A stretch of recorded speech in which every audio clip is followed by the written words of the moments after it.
my camera sucks. There's everybody, and then my family's on the phone. There you go. All right, good evening, everyone.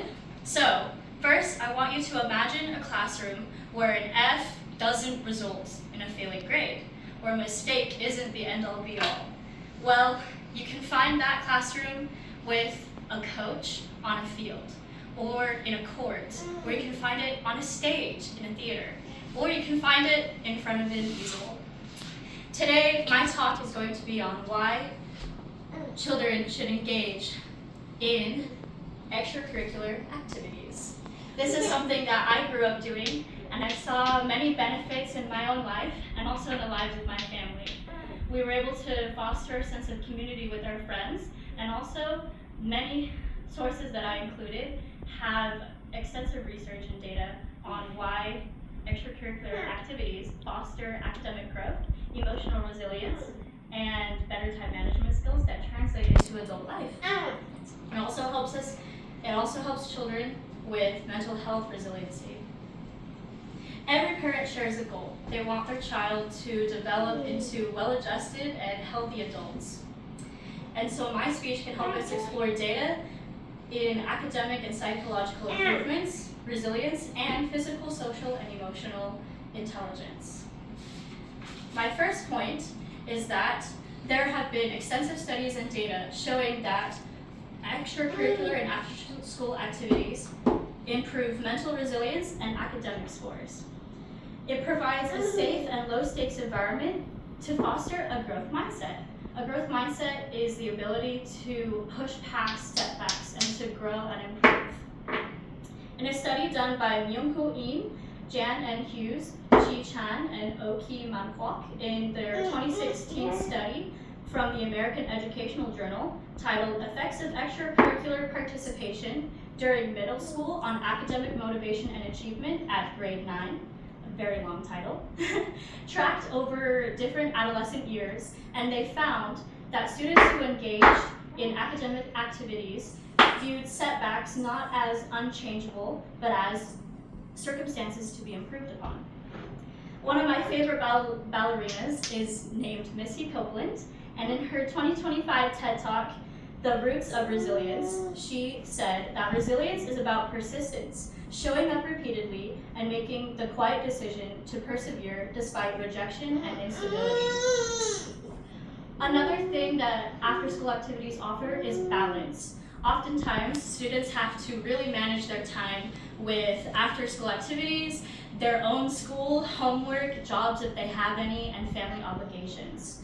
The National Center for Education Statistics, in their 1995 U.S. Department monograph titled Extracurricular Participation and Student Engagement, cited that students who participate in after-school activities are 3 times more likely to maintain a 3.0 GPA, and they are more likely to do so higher than the students who did not participate in anything after school or did not participate in things like sports or family activities. So we can see that when students don't have time to engage in brain rot or mindless scrolling, that they actually have better time management skills, which translates better to adult responsibilities. We've all had to send a long email or sit through a boring meeting, and that's something that students can learn to do in their activities as well. But the benefits don't just stop at the report card. They extend beyond to navigating mental health challenges. They can build a better and social intelligent life, and it can provide a buffer against isolation. Group activities require no screen, and they require conflict resolution skills. The same 2016 study found that children who are forced to work in groups, in group activities that extend beyond their peer friend group, found that they were able to have a higher emotional intelligence score compared to those who worked within their same friend group or did not work at all. You cannot text or post or filter your way through an orchestra program or through a sports activity. And so we can see that because students have to engage face-to-face with their peers, they can foster a sense of community and of belonging. This is a picture collage of me in my various different activities. I was able to dance, sing, play soccer with my sisters, but also with my friends. And that showed me better conflict resolution skills and better emotional intelligence in problem solving, in performing, and in engaging with my community. Belonging lowers anxiety and depression. Michael Panza, in his 2020 study, found that they were able to lower anxiety and depression rates in students where they could not otherwise do so. So we can really see that engaging in those activities is important. Finally, to end my speech,